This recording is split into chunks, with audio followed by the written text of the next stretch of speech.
فلما بلغ معه السعي قال يا بني إني أرى في المنام أني أذبحك فانظر ماذا ترى قال يا أبت افعل ما تؤمر ستجدني إن شاء الله من الصابرين فلما أسلما وتله للجبين وناديناه أن يا إبراهيم قد صدقت الرؤيا إنا كذلك نجزي المحسنين إن هذا لهو البلاء المبين وفديناه بذبح عظيم وتركنا عليه في الآخرين سلام على إبراهيم كذلك نجزي المحسنين إنه من عبادنا المؤمنين.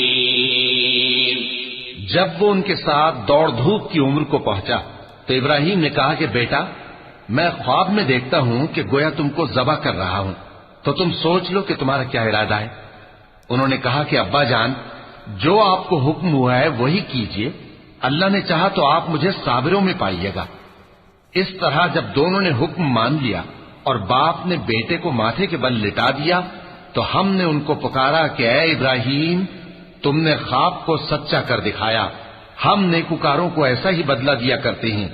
بلا شبہ یہ کھلی آزمائش تھی اور ہم نے قربانی کے ایک بڑے جانور سے ان کا یعنی اسماعیل کا فدیہ دیا اور پیچھے آنے والوں میں ہم نے ابراہیم کا ذکر خیر باقی رکھا کہ ابراہیم پر سلام ہو. نیکوکاروں کو ہم ایسا ہی بدلہ دیا کرتے ہیں. بے شک وہ ہمارے مومن بندوں میں سے تھے.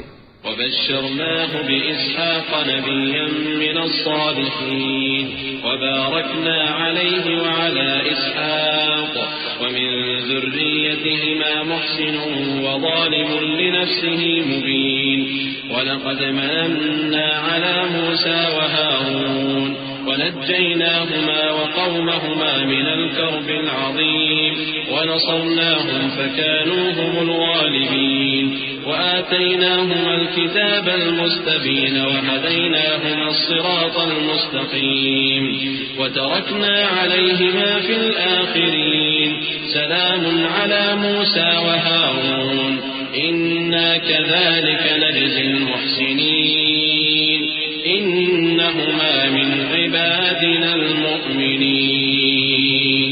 اور ہم نے ان کو اسحاق کی بشارت بھی دی کہ وہ نبی اور نیکوکاروں میں سے ہوں گے اور ہم نے ان پر اور اسحاق پر برکتیں نازل کی تھیں اور ان دونوں کی اولاد میں سے نیکوکار بھی ہیں اور اپنے آپ پر سراسر ظلم کرنے والے یعنی گناہگار بھی ہیں.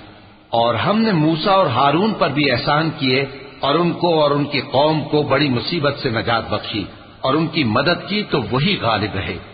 اور ہم نے ان دونوں کو کتاب واضح یعنی تورات عنایت کی اور ان کو سیدھا رستہ دکھایا اور پیچھے آنے والوں میں ان کا ذکر خیر باقی رکھا کہ موسیٰ اور ہارون پر سلام.